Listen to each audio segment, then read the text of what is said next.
Nous sommes ravis de vous retrouver dans ce nouveau numéro de votre émission L'éveil de conscience, toujours avec Jack le Pèlerin. Le somnambulisme, c'est donc l'objet de notre émission. Jack le Pèlerin, bonjour et merci de nous expliquer ce que c'est le somnambulisme, ce qui fait l'objet de ce slam que vous venez donc de mettre à notre disposition. Ouais, merci beaucoup, Herbert. En fait, le somnambulisme, comme le dictionnaire le définit, comme définition, j'allais dire, le somnambulisme est un état d'éveil non accompli. Ça veut dire qu'une personne qui dort, qui se réveille mais qui n'est pas conscient. Ça veut dire qu'il n'est pas totalement réveillé, un état d'éveil non accompli. C'est ça le somnambulisme. Donc il peut poser des actes, mais les actes qui sont réels. Donc vous allez voir que même dans le slam, j'ai parlé de ça. C'est ça en fait comme définition du somnambulisme. Voilà un peu. Alors finalement, puisque vous parlez de ce slam, le somnambulisme, qu'est-ce que vous avez dit? Parce qu'on a écouté pas mal de choses dans ce slam.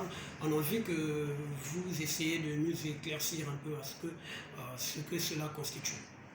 Oui, donc je disais que le somnambulisme est un état d'éveil non accompli. Alors vous allez remarquer que dans le slam, qu'est-ce que j'ai dit? Il y a beaucoup de choses que j'ai parlé. Un état d'éveil non accompli, ça veut dire qu'il y a une personne qui dort, qui se réveille, mais qui n'est pas conscient.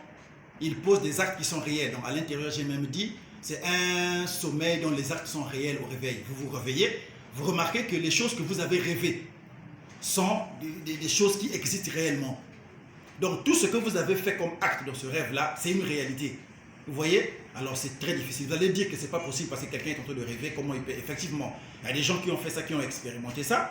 Ça veut dire qu'il dormait, il était en train de rêver qu'il s'est mis debout, qu'il est sorti, il est allé dehors. Et effectivement, la personne s'élève, il sort et il va dehors.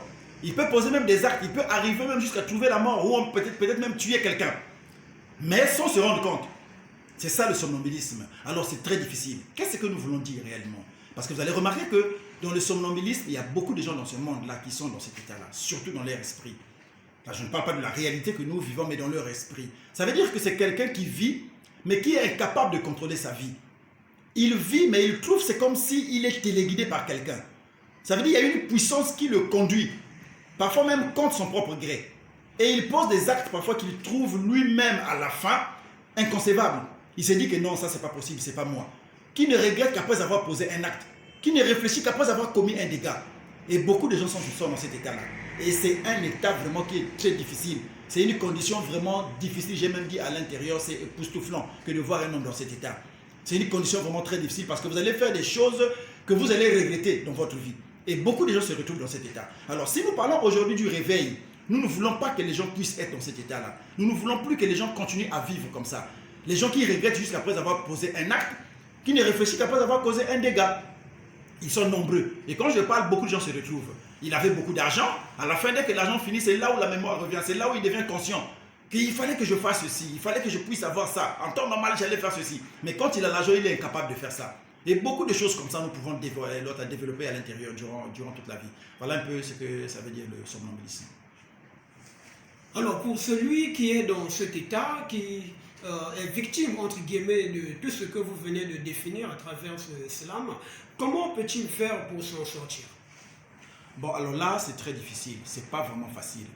C'est très difficile, je dis pourquoi, parce que c'est une condition qui est difficile et comment faire pour s'en sortir. Alors là, nous avons des enseignements que nous sommes en train de donner, donc sur l'éveil de conscience. C'est même ça le but pour lequel nous sommes là. C'est pour éveiller la conscience des gens. Nous avons déjà commencé. Alors nous voulons que les gens nous suivent. Voilà pourquoi à chaque fois, vous allez voir chaque numéro, nous disons toujours aux gens de nous suivre sur Ponton FM chaque vendredi à 13 h, sur Ponton FM chaque vendredi à 13 h. Tout ça parce que c'est là-bas où nous sommes en train de donner les enseignements. Parce qu'en fait, c'est étape par étape que vous devez évoluer pour arriver à vaincre ça. Sinon, ce n'est pas facile. Alors là, je peux dire seulement aux gens de continuer à nous suivre sur l'éveil de conscience. Ils comprendront vraiment comment ils peuvent faire pour vaincre ça, pour ne plus vivre dans cet état-là. Voilà un peu ce que je peux. Merci, vous avez compris, c'est étape par étape. Ici, on ne peut pas tout vous dire. Merci donc de nous suivre vendredi sur Ponton FM, la 100.5 MHz à partir de 13 h. C'est par là que nous mettons donc un terme à notre débrief. Merci à tous nos amis internautes. Merci de nous suivre via WhatsApp, Facebook, YouTube. D'ici là, portez-vous bien et le rendez-vous est pris pour un nouveau numéro.